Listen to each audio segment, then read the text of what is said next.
gender domains, and social institutions. So there are two topics that we're going to tackle. First is language and gender in the workplace. Second, language, gender, and sexual violence, legal perspectives.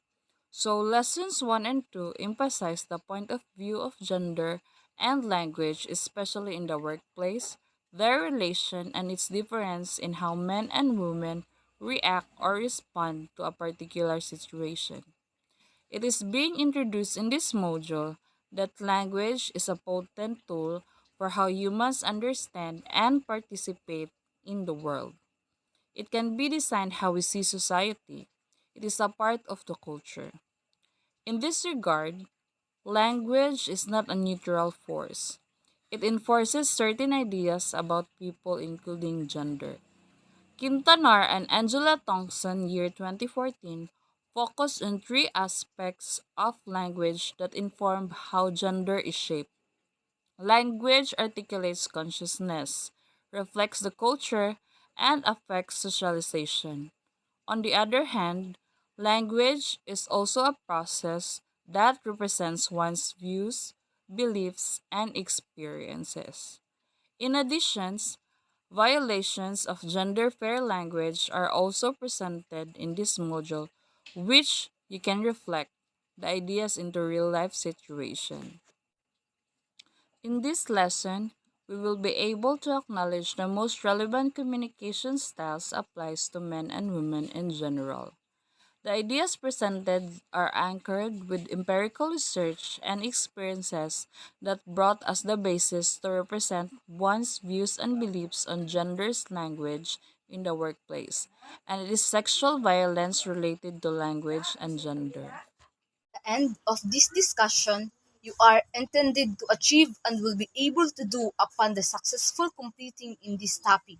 You are expected to understand the different point of views of language and gender in the workplace, identify the ways discriminate against women, states forms of discrimination in language, and explain how gender fair be realized.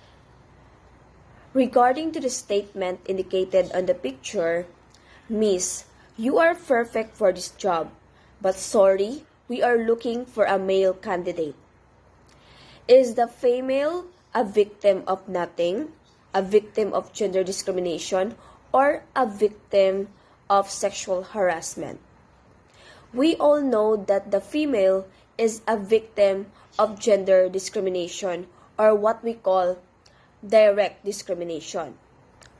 Direct discrimination is when you are treated differently and worse than someone else for a certain.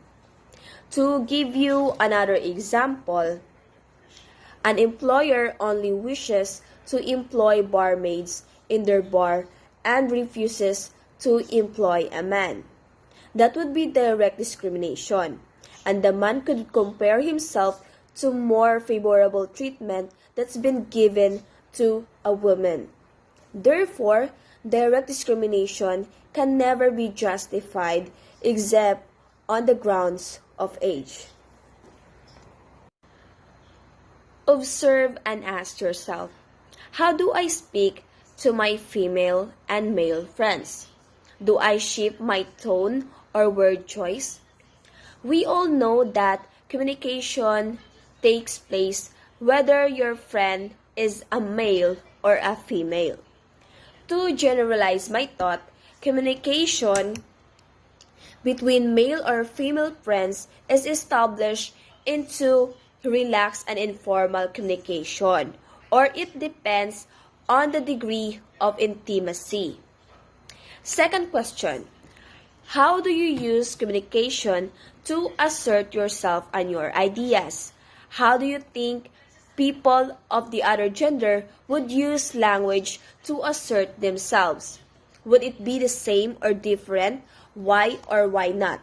I know opinions are being given and not being asked, but you can comment or you can share your opinions in our in-call messages. Language and gender in the workplace. There are gender differences in the workplace in terms of communication, between males and females. But first, we'll be talking about the top 3 communication strengths of males. Number 1, commanding physical presence. Speaking of physical presence, it is one of the first things that people will notice in us in the workplace. It may be how you handle yourself or the way you dress. They can encourage or entice us to listen to them when they speak. Number 2 is they have direct to the point interactions. Men don't used to beat around the bush. When they talked, they are being straightforward or straight to the point. They don't talk too much about those unimportant matters. They are just focusing on what is the main point of their idea or their opinion. 3 is effective display of power. Men are good in leadership. Men are good in decision making, and they have also a firm decision, which makes them having an effective display of power. Now, we will be talking about the top 3 communication strengths of females. Number 1 is females have the ability to read body language and pick up non-verbal cues. So example of body language is the facial expression. We can easily identify if the person is sad, happy, or excited. And an example of non-verbal cues is if someone is giving us a thumbs up, it means that he or she is agreeing with us. Number 2 is females are good in listening skills. According to a team from Cambridge University, the parts of women's brain is linked to the emotions and the ability to listen. That is why we are good in understanding the feelings and emotions of others. We are good in dialogue or exchanging and listening to the thoughts and ideas of others, compared to men, which is they are more on monologue. Number 3 is effective display of empathy. We can feel what others feel. We tend to put ourselves into the shoes of others. Like, for example, when you have that one workmate or friend which shares her problem to you and how stressful she was, and then there you are giving advices and comforted her. And then when she become emotional, then you become emotional too, because you have the empathy. We women are more on emotions, and we are being showy of what our emotion is. So if there's a strength, there is also weaknesses of both males and female in workplace communication. So now, let's tackle about the weaknesses of gender difference and workplace communication. Let's talk about first in males. Males are overly blunt and direct, insensitive to an audience reaction, and too confident in their own opinion. Men are usually they are the type of person that says exactly what they think without trying to be polite. And also, men are confident on their on their own opinion. They're confident on what they say. In females naman, females are overly emotional, meandering or won't get to the point, and not authoritative. Eh, Females are usually and excessively emotional in speech. Like, for example, we females are usually get emotional when we heard about experiences in life, or talking about our experiences in life.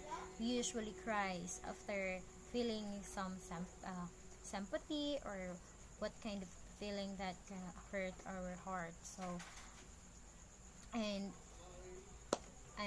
also the weaknesses is of females are not authoritative. So females are not authoritative. They're not. We females are not used to commanding people. So it's a kind of weaknesses for female, and that's all. So, and in additional, women are judged more highly on on their listening skills, body language, and empathy. And men are judged at taking charge and being decisive. Men are judged better at monologue, while women better at dialogue. These are the examples of communication styles at work between a man and a woman, like the comparison of them.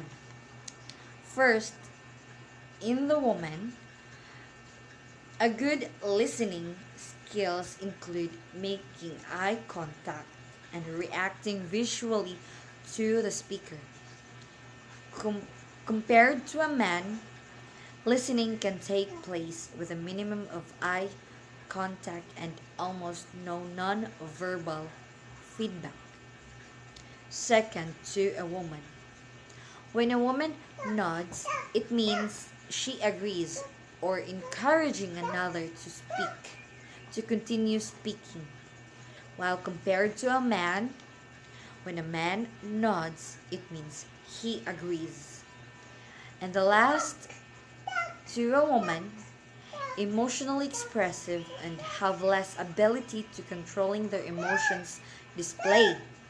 While compared to a man, men have a greater ability to hold their emotions in check and to keep a poker face in business situations.